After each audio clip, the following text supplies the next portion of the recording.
So in this chapter 6, textures, so basically we are going to see how we can apply an image to an object, as if we are dressing up our 3D objects with images.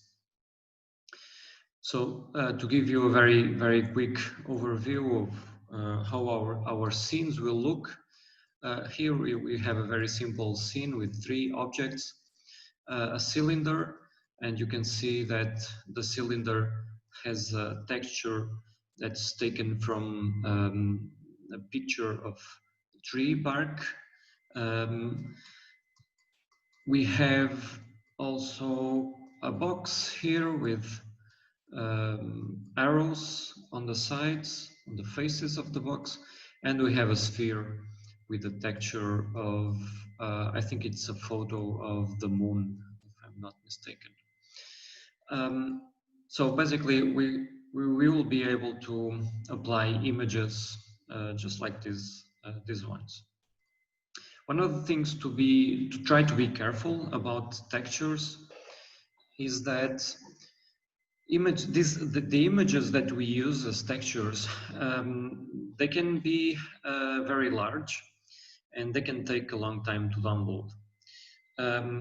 So we need to be careful first in choosing the right pictures, the right images to apply as textures, and second, to probably to edit those images to make sure that they have just enough quality and the right size to be used as a texture. So they shouldn't be very large. We should make sure to downsize the images to the minimum possible. Another thing to be aware and to try to apply is that often, not always, but often we will want to apply the same image as a texture for different objects. And particularly for that case, we should use what in A-Frame is called the assets management. So there is a specific element in A-Frame which is called A-assets, which is used to group all the images that we will need to apply as textures. This will make sure that A-Frame will only download each picture once, and then we can apply the same picture to different objects. So it will kind of optimize the network. So for example, if we wanted to apply a given image to a box or to other objects, we would write these elements in the beginning, typically in the beginning of the scene. So inside the A assets, we would write an IMG element, give it an ID, and this is very important. So this is one of the use cases, one of the typical use cases for IDs, for the ID attribute in A-Frame, is to identify the image, to give it a unique identifier so that later we can call that image and apply it to different objects. So we give it an ID. The ID is something that we choose, so we just give it a name. You should try to give descriptive IDs to these assets. Make sure that when you read again after 1 day or 2 days, when you read your code again, that it's easy to understand what that name means and what picture it is referring to. But otherwise, it's something that we choose.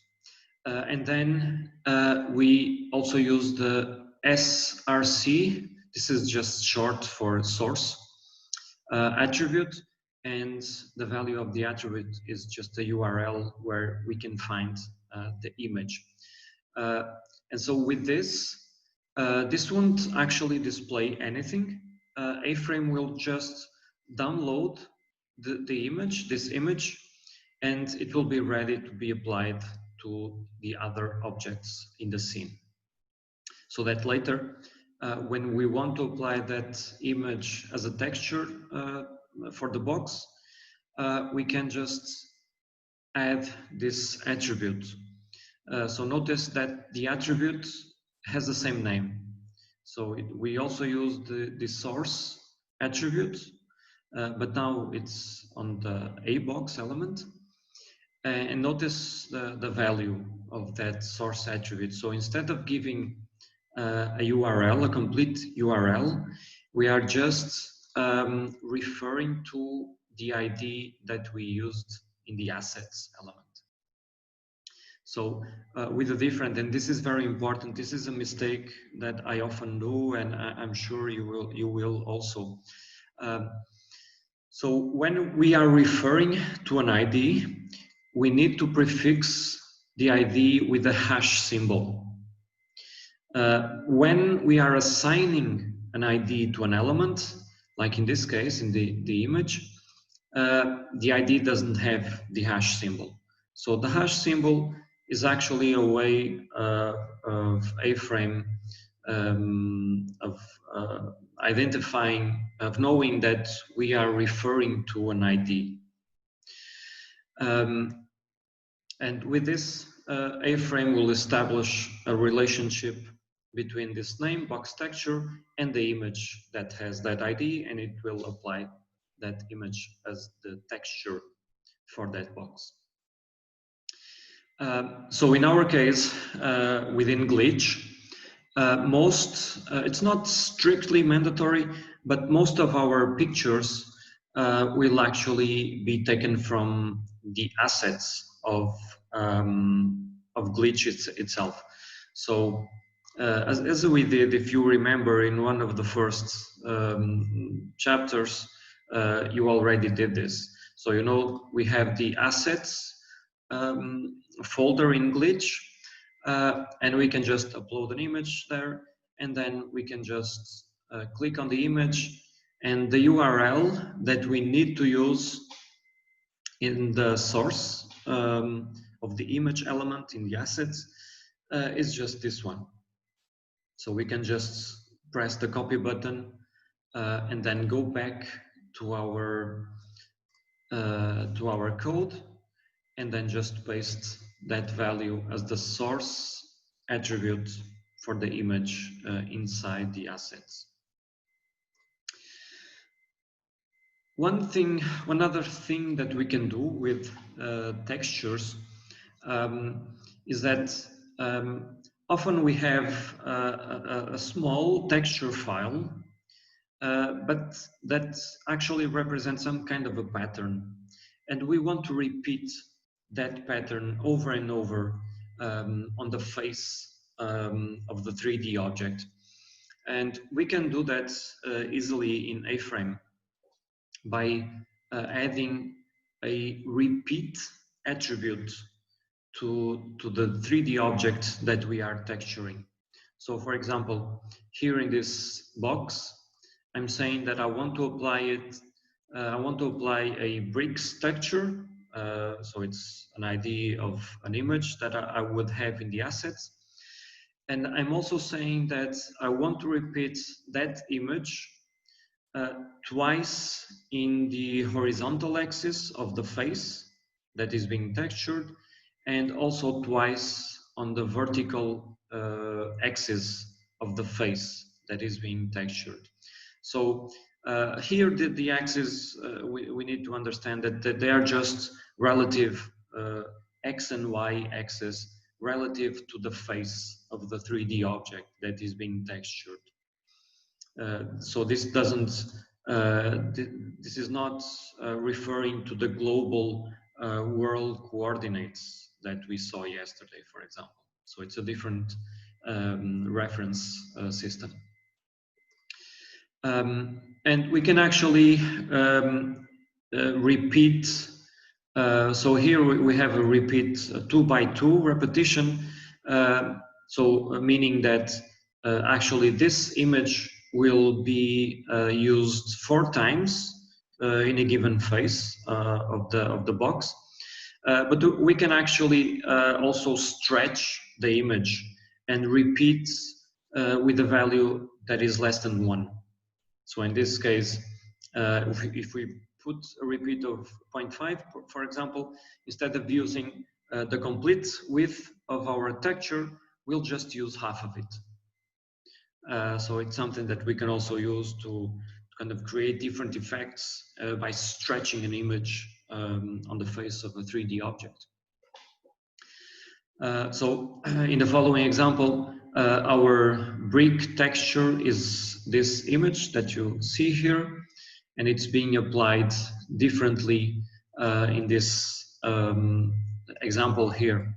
So you see, for example, that on the left box, we are only using half of the image on a given face. It's not easy to see in this example because it's not full screen, but you can actually check this. So this image, only 1/4 of the image is being used for the face in this left box. On the middle box, we are using the complete image.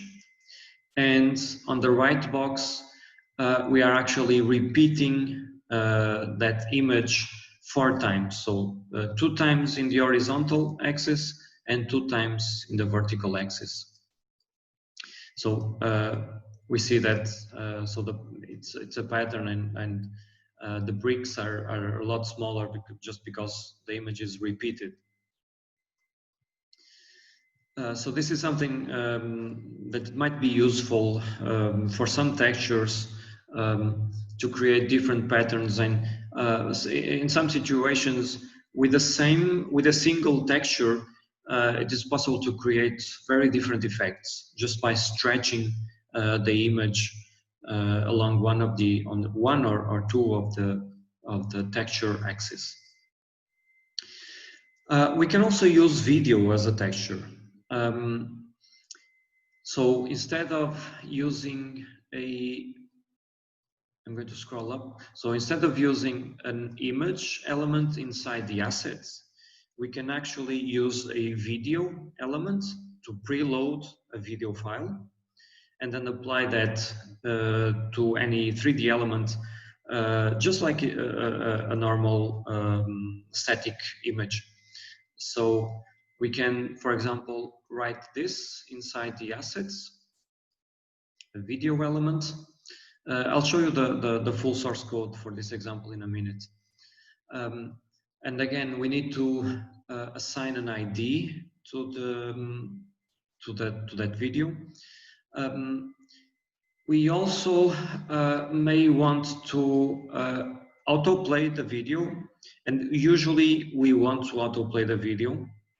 Autoplay means that as soon as the scene starts, the browser will also play the video. Otherwise, if the video is not played, we won't see anything in the texture. So we usually want autoplay.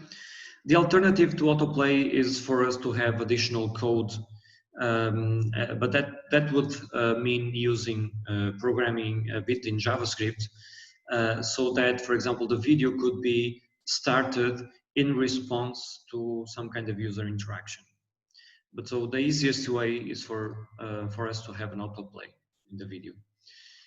We may also want to have the video looping over and over again, or just play once and then stop. And then, for example, we can apply the video to any 3D object, but A-Frame actually has a specific primitive to display a video, like it was a screen that is, for example, in front of us, which is called a video.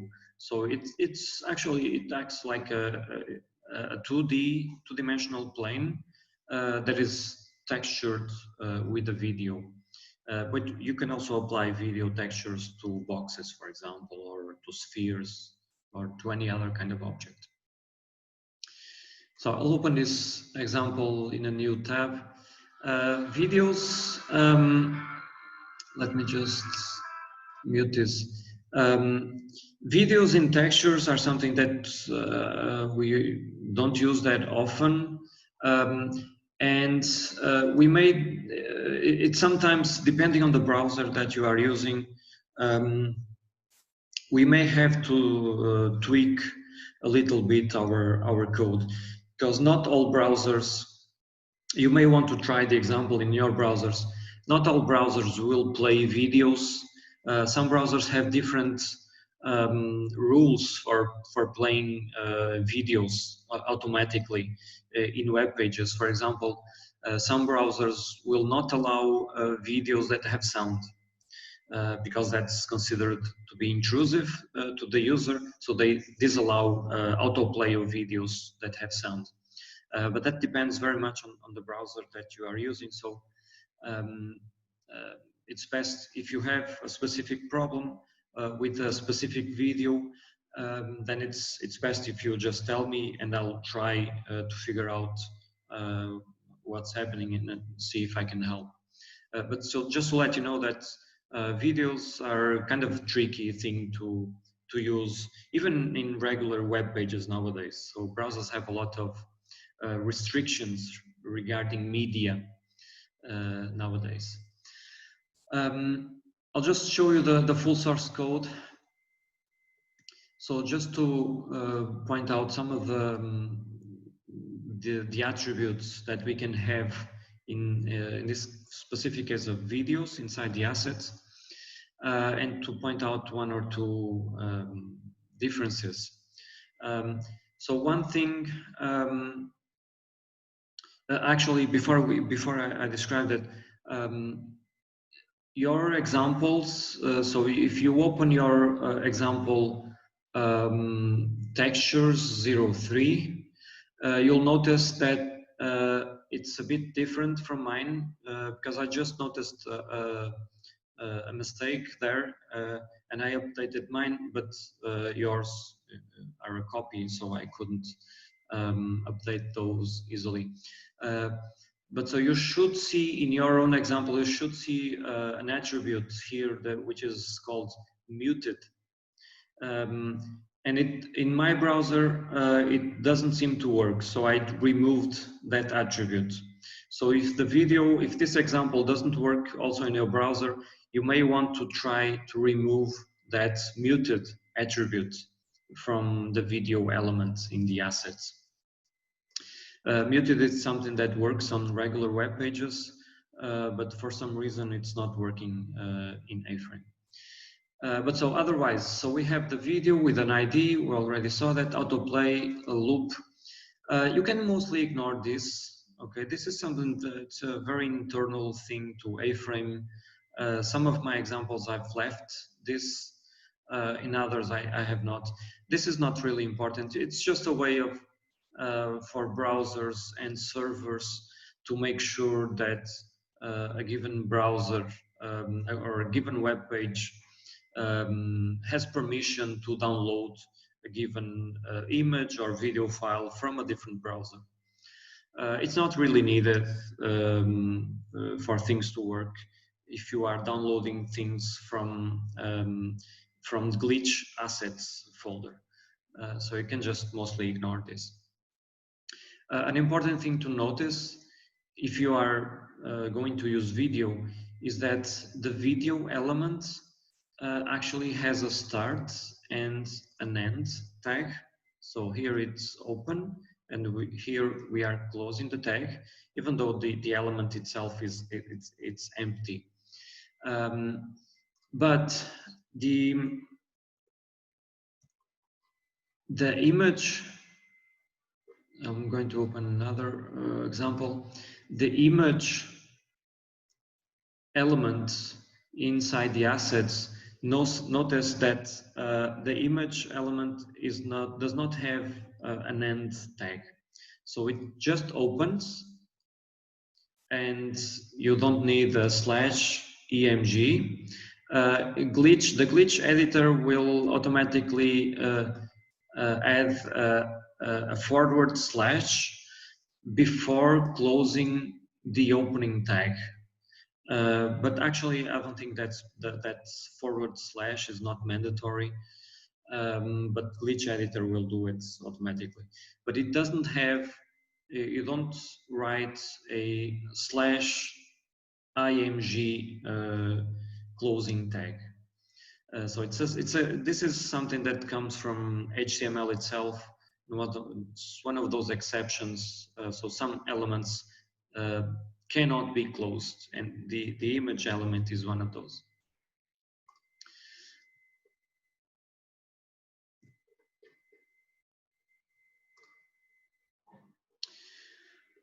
Okay, so otherwise, video as a texture works just like, as you saw, just like an image. So it plays the video. Here you see video on the top playing on the A video, but also on the box below it. So you can just apply the video as a texture to a box, for example. And you could apply it to a sphere or any other object. We can also use a particular type of pictures, of images as textures. And this is something that I'll talk a bit in a more detailed way later on in next week. But for now, I'd like just to mention that it is also possible to include what we usually call 360 photos or videos in A-frame and use those as textures. 360 photos are basically photos like the one you see here. So it may not be easy to perceive, but this is a 360 photo from the inside of a classroom in FCI.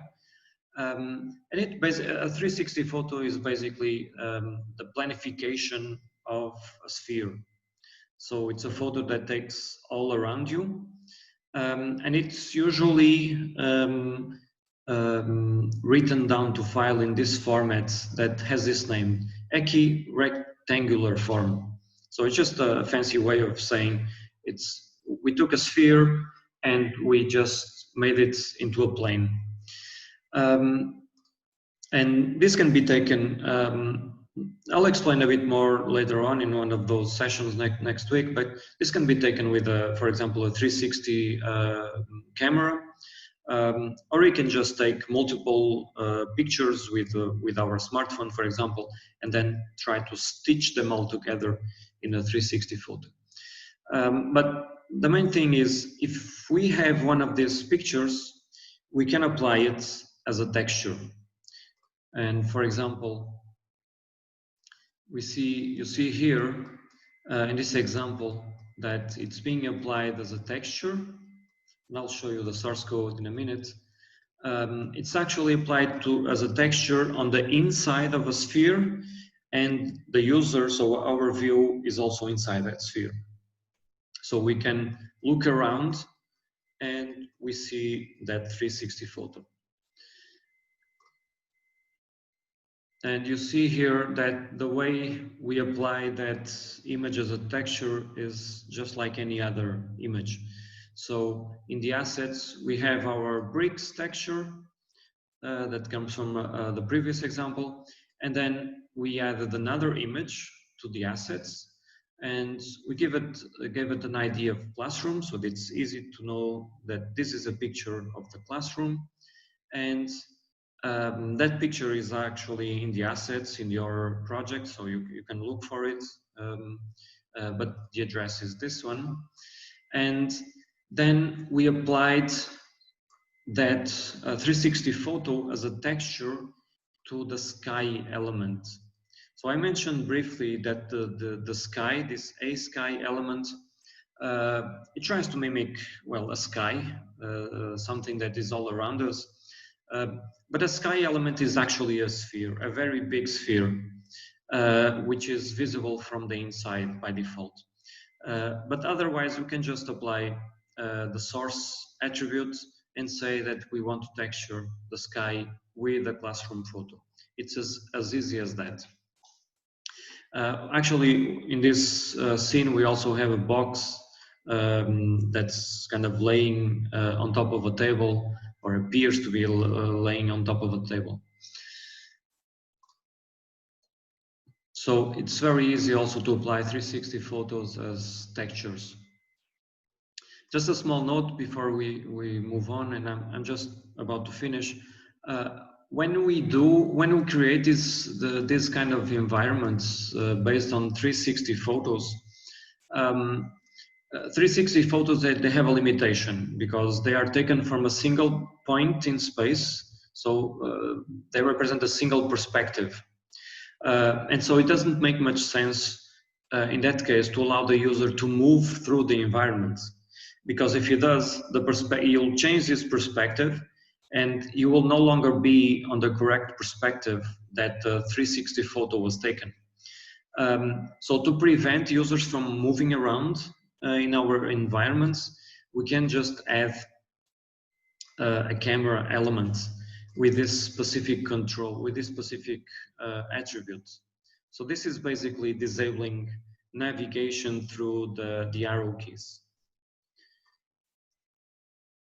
And just to finish, just to let you know that if we have a 360 video, which we can take with a 360 camera, then we can also apply it as a texture. For example, we could create a video sphere, or actually just apply the video as a texture to the sky, which is pretty much the same thing. So in this example, we can see a video, which is actually a video I took from the A-frame site. So just someone moving through this artificial looking city. And you saw it's a 360 movie, then the movie stops, but we can still look around. So it's pretty much the same thing, whether it's a video or a static image, applying it as a texture is exactly the same thing. So you have the same video elements as we have before, so it doesn't matter if the video is a 360 video or not, it's the same thing. And then we just apply it as a texture in the source attribute of the 3D element we want.